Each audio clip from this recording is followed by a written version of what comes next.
this is another very emotionally heavy episode. So please have that in mind before you start listening. And if you're not in a place to listen to that sort of thing right now, come back to this at a later date. Take care of yourself and make sure you're going to be okay.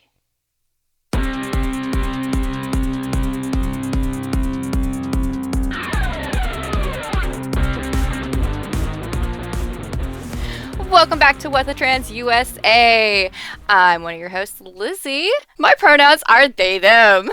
Hi there. My name is Ketsa, and my pronouns are she, they. And hi, I'm Clementine. My pronouns are also she, they. Let's get this started. We're talking about potty politics this episode. Oh gosh, here we go again. One of the most important things going on in America right now is that Mike Johnson and his fellow Republican friends would like to create some new rules with their new Congress and their majority. And those rules are particularly about where people are allowed to pee. Not sure that that's the most important thing that we could be spending our time doing, but it's certainly what the Republicans want to be doing. On Wednesday, November 20th, 2024, Mike Johnson decided that he is going to take aim at incoming Democratic Representative Sarah McBride, the first ever openly transgender member elected to Congress, who we talked about on our last episode. And so basically what he decided to do was to make it impossible for trans people to use the bathrooms in the Capitol complex that align with their gender identity. And it's instead trying to mandate that you use the bathroom based on the sex you were assigned at birth.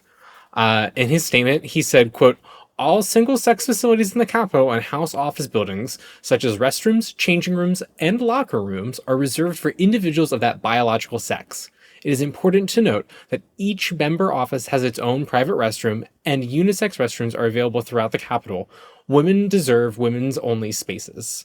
End quote. The way he justifies it is very much it's a continuation of I don't call TERF. I don't put the F part in TERFs because frankly they're not feminists, but it's the same argument that they use, like, oh, it's for women, which is one, infantilizing to women, and two, it's just straight up not, it's a lie. What they're really saying is we hate you and we're looking for any reason possible. Yeah.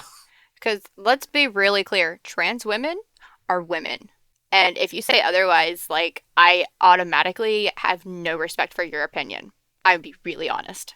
As we've kind of pointed out, and has been said every time again, factually speaking, trans women are some of the people who are most likely to be assaulted in the restroom, particularly if you're using, for example, like a male restroom as a trans woman. Like, that is just increasing the likelihood that you're going to experience some type of violence or otherwise, like, harassment in what is supposed to be a safe space, right? As someone who uses the women's restroom and is a trans woman, like, I've never had any issues in the bathroom, and I live in Ohio, and like, I'm very glad to have never had any issues. And so I really don't see why the government is so concerned about what's going on in the bathrooms. It's part of their political crusade to gain power, which is, well, fascism's gonna fascism. Yeah, and just it makes me think, okay, so say Sarah McBride did use the men's bathroom as they are trying to force her to do. What's going to happen? Is she going to be assaulted? This doesn't just impact Sarah, right? This impacts all the trans people who work on the Capitol. I've been to the Capitol building before for work purposes, and there are a lot of queer people who work in that building. It's very unfortunate that they are also going to be impacted by these rules, and that nobody seems to care, right? Well, it's been a problem ever since Republicans started making it a problem. It's fascinating and I suppose indicative of where the Republican Party is at. It didn't become a thing to do in the on Capitol Hill until a trans person gained a modicum of power.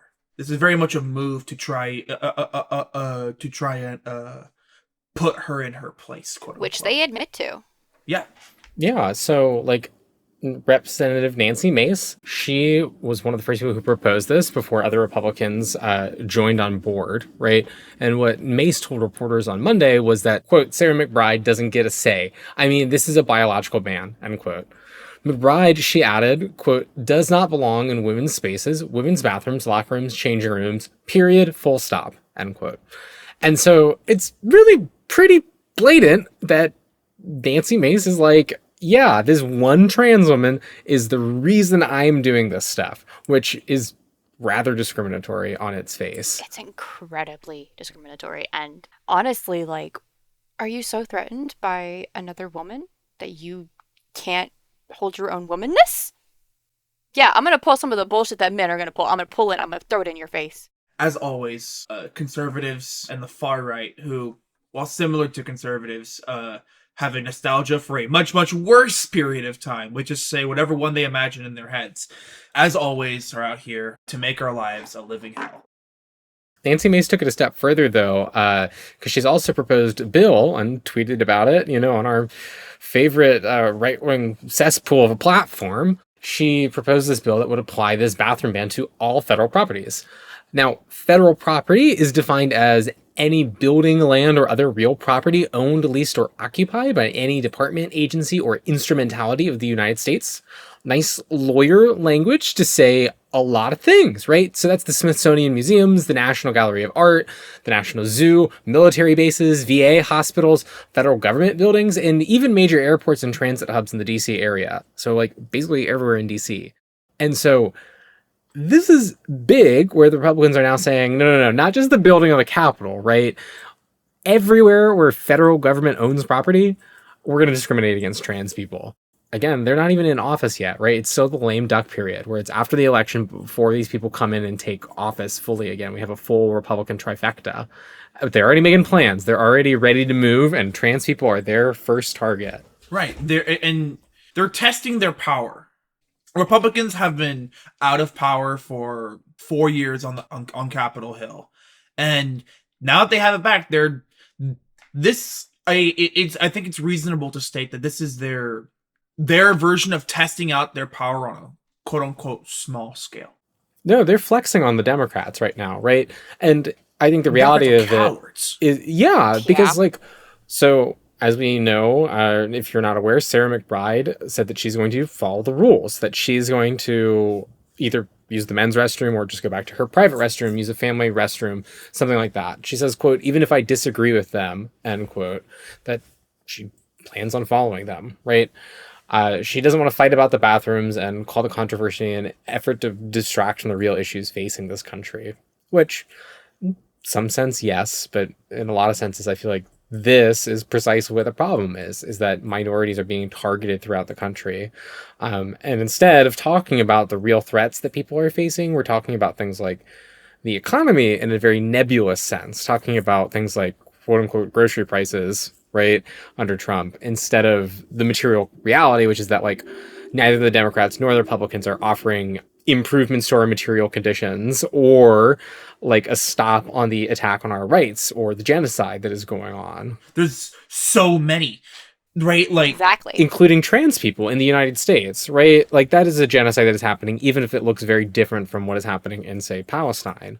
Right. It's a slow rolling beginnings of trying to erase our entire existence, which is impossible, but they're gonna try anyways. Yeah. She said, end quote, I'm here to fight for Delawareans and to bring down costs facing families. Like all members, I will follow the rules as outlined by Speaker Johnson, even if I disagree with them. This effort to distract from the real issues facing this country hasn't distracted me over the last several days, as I've remained hard at work preparing to represent the greatest state in the union come January. That feels like a lot of just... It's a lot of nothing, right? Yeah. Ultimately, as a trans person, I can't deride Sarah too much for just not wanting to be at the locus of the fight. She's also literally in power, and it is unfortunately her job to be at the center of the fight. But more importantly, and we were talking about this before we started recording, this is on Democrats for signaling that they simply don't care, right? If every trans person were gone tomorrow, Democrats would treat that as they tweet a frowny face. Tweeted, right? Sad trans people gone. Oh no. The economy though. They don't care, and it's not. I don't even think it's political cowardice. Political cowardice would imply that they actually have good beliefs, but are too afraid to act on them. This was a talking point during the election, but Democrats are, as a whole, as a political system, demonstrably borderline indistinguishable from the Republicans. their whole strategy is just to abandon any minority they can and appeal more and more to the white moderate. And the white moderate votes Republican. Like that's who they vote for. Their base of power could be minorities, but they don't care. It's not that they're cowardly. They're winning. Their interests are captured by who pays their checks, right? And the people who pay their checks are the same people who pay the Republicans' checks. Those powerful corporate interests, the people like, I mean, I'll name drop somebody like Matt Yglesias, right? And in this kind of like podcasty brosphere where like the answer to every problem is to simply become more conservative as a Democrat, even though every single election cycle that is done, it does nothing besides like kill Democratic momentum and boost Republican momentum, right? Democrats have done nothing besides lose ground in the past few years. Like they run their campaigns for them. Literally, like we've allowed people who get paid a lot of money by Democrats, right? This is a cycle. So Democrats are funding people. They're giving a lot of money to consultants who get paid to give them answers, right? To tell them how to run an election. The consultants are also paid by these corporations at the same time on how to best advise the corporations, right? And so these people are getting paid both sides. Their interests are like completely captured. And it's not about winning, right? And so then after they lose, right, after the strategy fails completely because it's the Republican playbook, it's going to get Republicans elected, not Democrats elected. What happens is we get this great, gross PR storm of blaming everybody besides the consultant class, besides all the people who made all of the decisions about how to run this election, how to run this campaign. The Biden campaign, the Harris campaign, choosing to do the same strategy, it's not their fault that they lost. You know, what could they do? Everybody just didn't want to elect a black woman. You know, it's things like that. Or it's like Democrats now saying that it's trans people's fault, right? Because we're talking about men and women's restrooms and men playing women's sports. You know, that's what they're saying, it's our fault.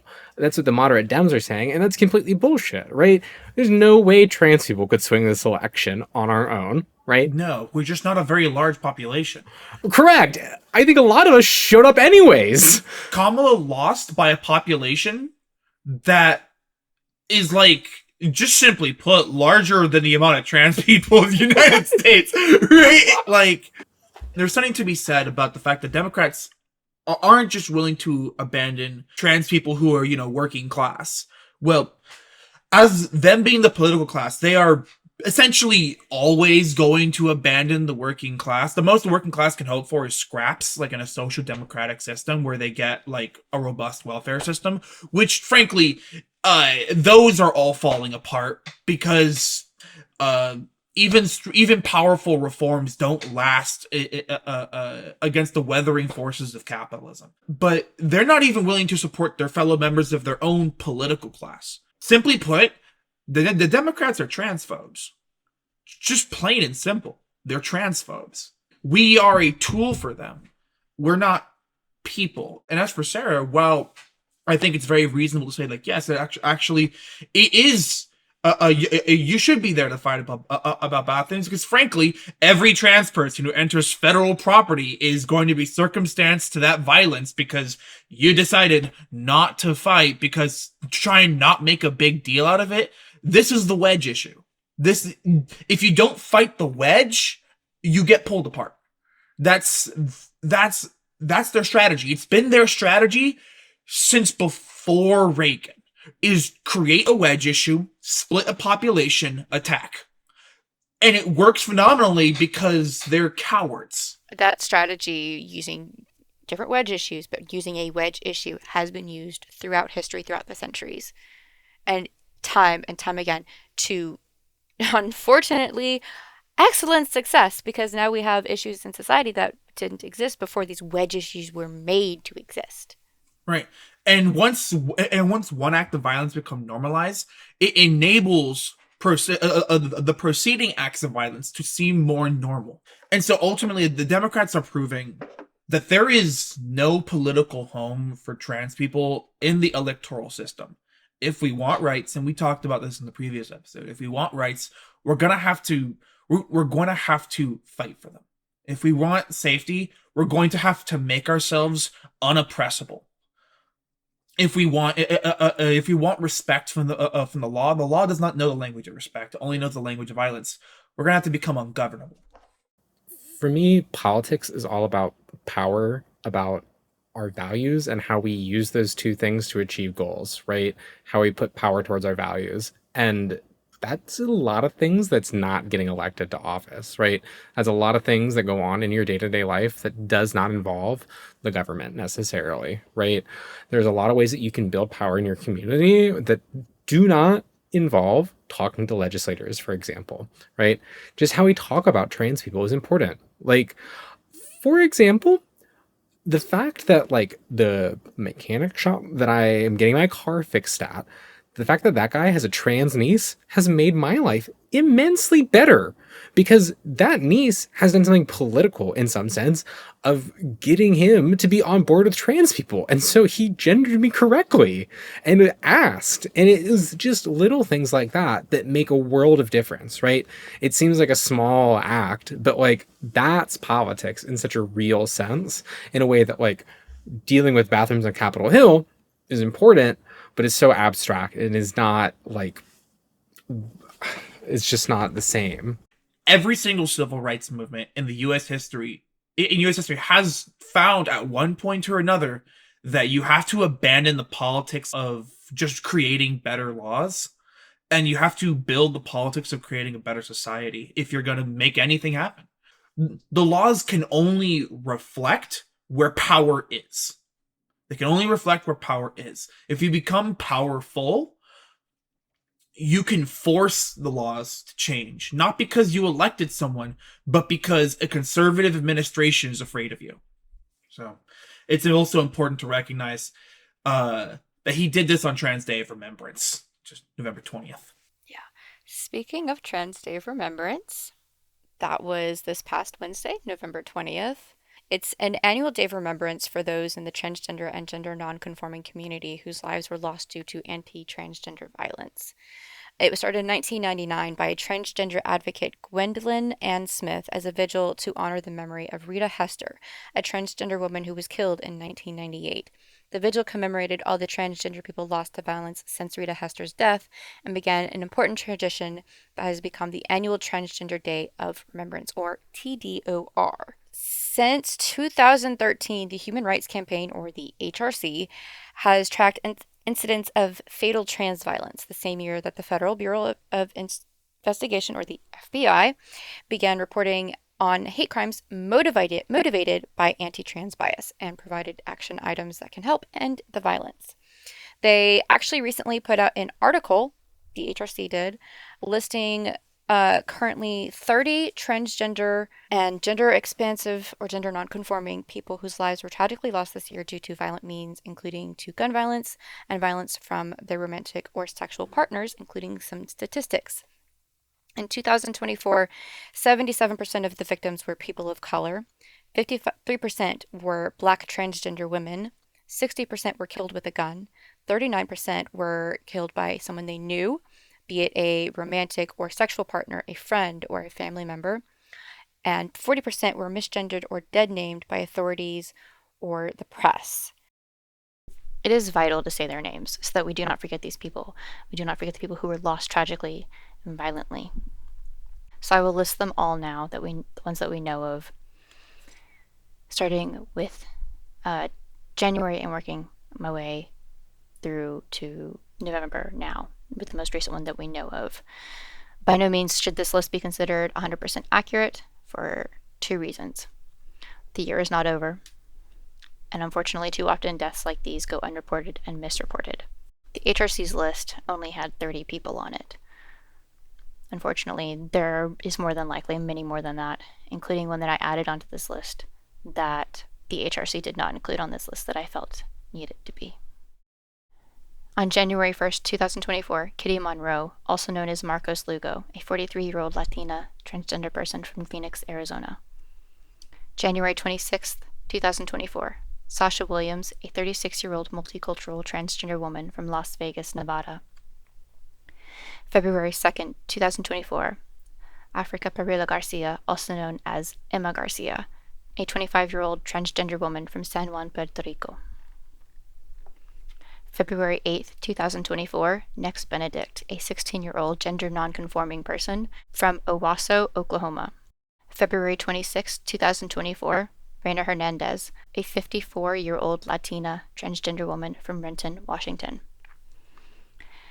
February 28th, 2024, Righteous TK Chevy Hill, a 35-year-old black transgender man from East Point, Georgia.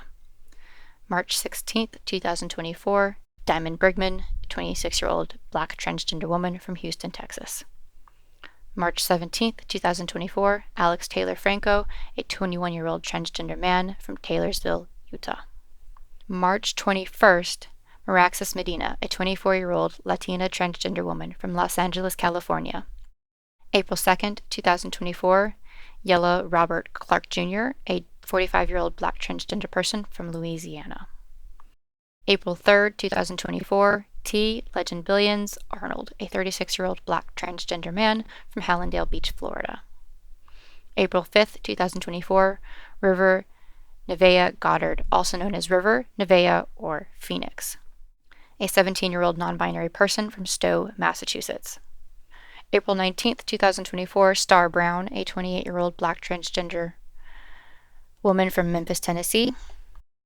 April 23rd, 2024, Andrea Doria dos Passos, 37-year-old transgender woman from Miami, Florida. May 3rd, 2024, Keita B., a 46-year-old black transgender woman from Kansas City, Missouri. May 6th, 2024, Jaslyn Johnson, an 18-year-old transgender girl from Las Vegas, Nevada. May 7th, 2024, Brandon Tay Dior Thomas, a 17-year-old black transgender girl from Mobile, Alabama. May 15th, 2024, Michelle Henry, a 25-year-old black transgender woman from San Francisco, California. July 2nd, 2024, Shannon Boswell, a 30-year-old black transgender woman from Atlanta, Georgia. June 22nd, 2024, Liara Kaylee Tsai, a 35-year-old white transgender woman from Minneapolis, Minnesota. June 25th, 2024, Polly Likens, a 14-year-old transgender girl from Western Pennsylvania. July 1st, 2024, Kenji Spurgeon, a 23-year-old black transgender woman from Seattle, Washington. July 19th, 2024, Monique Brooks, a 49-year-old black transgender woman from Orlando, Florida. July 23rd, 2024, Dylan Gurley, a 20-year-old transgender woman from Little Elm, Texas. August 3rd, 2024, Vanity Williams, a 34-year-old black transgender woman from Houston, Texas. August 4th, 2024, Tavion Lathan, also known as Tay, a 24-year-old black transgender woman from East Baltimore, Maryland. September 6, 2024, Kasim Omar, a 29-year-old black transgender woman from Columbus, Ohio. September 8, 2024, Red, also known as Barbie, a 25-year-old black transgender woman from Chicago, Illinois. October 2nd, 2024, Honey Daniels, a 37-year-old black transgender woman from Rochester, New York. October 19th, 2024, Santonio San Coleman, also known as San, or Strawberry, a 48-year-old black gender nonconforming person from Athens, Georgia. November 15th, 2024, Konisha Chantel, known by friends as Coco, a 26-year-old transgender woman from Greensboro, North Carolina. I did my best to try and make sure that all information about these people was accurate, but sometimes there is just limited information. And I do apologize if I got any of that incorrect to the families and friends. I want to take a moment to specifically talk about what happened with Nex Benedict, as their death may be seen as controversial to include in this. Nex was brutally beaten until unconscious in their school bathroom on February 7, 2024 by their classmates. They were harassed and bullied by their classmates for over a year. The next day, on November 8, 2024, Nex died. And regardless of if the cause of death is officially ruled as suicide or not, Nex's life was taken due to a hostile environment and violence enacted upon them by others. There is a failure on multiple levels to protect Nex Benedict and students like Nex. The failing in this is not only on school staff for not doing more to protect Nex, though there were those that did what they could with their hands tied, as so many school staff's hands do end up being tied, but much higher up with people who have more power. This starts with people like Oklahoma Superintendent Ryan Walters. He has fostered a hostile environment for students in our schools through legislation and the statements he has made publicly and officially as a state superintendent. His actions, such as appointing Chaya Reichik to the Oklahoma State Department of Education for the Library Media Advisory Committee, a position on the school board for Oklahoma, show he does not truly care about the children in our state of Oklahoma. I'm speaking as an Oklahoma citizen, in case that was not clear. This failing also goes to the parents who teach their children that hatred and vitriol like this is okay. More needs to be done to protect our most vulnerable members of our population, especially our LGBTQ plus youth, especially our trans youth. I also hope that this list drives home for those that have been listening and have made it to this point, that when we say that transgender people are highly targeted at a higher rate, especially those of color, that we really mean that. If you know any people of color who are trans, make sure you keep in contact with them. Make sure you can help each other stay safe. We're all in this together, and none of us are going to be free unless all of us are. Yeah. While all of that was really, really heavy, we're not going to end and leave you guys hanging on a really heavy note. We do have some trans joy for you today. Today, our trans joy is Assigned Media raised over $10,000 in 1 week to cover U.S. versus Scrimeti. That's the SCOTUS case challenging bans on trans healthcare as a violation of the Equal Protection Clause. It's important to have good media coverage of this case, especially as legacy outlets routinely fail in their coverage of trans people. So, good job, Assigned Media. Thank you. 10,000 can go a long way. It really, really can. Yeah, and I'll add, as somebody with a law degree, this stuff is very expensive and elitist and like hard to cover, right? And so the people often at these legacy media outlets who are reporting on the Supreme Court are people who have been there and have been entrenched in these positions for a long period of time, because it is a prestigious position to be able to report on the Supreme Court for a paper like the New York Times or the Washington Post, right? And so there's a lot of filters that are applied to that perspective. And so I'm very excited to see somebody who doesn't have those same filters and those same perceptions of the court covering the court and talking about trans people from a trans person's perspective. Thank you all for coming to this episode of What the Trans USA. The script is by Lizzie and Clementine. It was presented by Lizzie, Clementine, and Ketsa. The music was composed by Woritsara Yui Karlberg. With special thanks to our Patreon producers who this type of content wouldn't be possible without. We're really thankful for you all. Starting off with Danny Gold. Lex Phoenix. Sebastian Singh Soprano. Joe, the low-quality envy. Andrea Brooks. Jack Edwards. Emily Roberts. Dulcie. Stephen Blakemore. Noarte. Needles and Threads. Flaming Daphne. Dr. McGee. Genevieve Dixon. Rachel Harris. Katie Reynolds. Georgia Holden Burnett. Grabalicious.